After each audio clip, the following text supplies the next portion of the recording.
ഓരോ ക്ഷേത്രങ്ങളെക്കുറിച്ചും നമ്മൾ വീഡിയോ ചെയ്തിട്ടുണ്ട്, ഞാൻ പോയ ക്ഷേത്രങ്ങളെ പറ്റിയൊക്കെ. എന്നാൽ എല്ലാ ആഴ്ചയും വരുന്ന എനിക്ക് അത്രമേൽ പ്രിയപ്പെട്ട എന്നെ മനസ്സിലാക്കുന്ന, ഇപ്പം ഞാനിങ്ങനെ നിൽക്കുന്നതിനുള്ള റീസണായിട്ടുള്ള ഒരാൾ തിരുവാറന്മുളയപ്പൻ. ഒരു 5-6 വർഷങ്ങൾക്ക് മുന്നേ 10ാം ക്ലാസ്സിലെ എക്സാം കഴിഞ്ഞിരുന്നപ്പം പെട്ടെന്നൊരു തോന്നൽ, തിരുവാറന്മുളയപ്പനെ പോയി കണ്ടിട്ട് വന്നാൽ എന്താണ്. പിന്നെ അന്ന് തൊട്ട് ഇന്ന് വരെ ആ തോന്നൽ എപ്പോഴും വരാറുണ്ട്. ശ്രീകൃഷ്ണ ഭക്തി അത്രയ്ക്ക് എളുപ്പമൊന്നുമല്ല കേട്ടോ, ശരിക്കും നമ്മളെ കാണാൻ പരീക്ഷിക്കും. പക്ഷെ ഓരോ പരീക്ഷണങ്ങളും കൃഷ്ണൻ കൂടെ തന്നെ ഉണ്ടായിരുന്നു, കണ്ണിലോട്ട് അത്ര അടുത്തോണ്ടിരുന്നു. അങ്ങനെ ഇപ്പം ആഴ്ച ഒരു വട്ടമെങ്കിലും തിരുവാറന്മുളയപ്പനെ കണ്ടില്ലെങ്കിൽ സമാധാനം കിട്ടൂല. കേരളത്തിലെ ഏറ്റവും വലുപ്പമുള്ള ശ്രീകൃഷ്ണ വിഗ്രഹവും നമ്മുടെ ആറന്മുളയിൽ തന്നെയാണ്. കണ്ണനെ ചെന്ന് കണ്ടിട്ട് വെളിയിൽ വന്ന് കൊടിമരച്ചോട്ടിലുള്ളതാ ഈ പാഞ്ചജന്യ ശംഖിൽ തൊട്ടൊന്ന് പ്രാർത്ഥിക്കുമ്പോഴേക്കും ആഹാ എന്തൊരു സന്തോഷാന്നറിയോ. അർജുനനാൽ പ്രതിഷ്ഠിക്കപ്പെട്ട ശ്രീകൃഷ്ണ വിഗ്രഹം അങ്ങ് നിലയ്ക്കലിൽ നിന്ന് 6 മുളയിൽ കയറിയാണ് ഭഗവാൻ ഇങ്ങെത്തിയത്. അതുകൊണ്ട് തന്നെ ആറന്മുള എന്ന് ഈ പുണ്യ സ്ഥലത്തിന് പേര് വന്നു.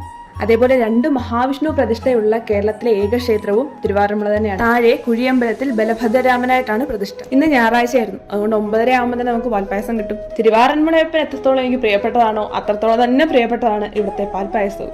എത്ര തവണ വരുന്നു എന്ന് പറഞ്ഞാലും ഓരോ തവണയും ഒരു 1-2 മണിക്കൂറെങ്കിലും നമ്മൾ അമ്പലത്തിൽ കാണും. ഇവിടെ വന്നാൽ പിന്നെ തിരിച്ചു പോകാനേ തോന്നില്ല. അങ്ങനെ കണ്ണനോട് പോയിട്ട് വരാമെന്നും പറഞ്ഞ് നമ്മൾ ഇറങ്ങി. സർവം തിരുവാറന്മുളേശം.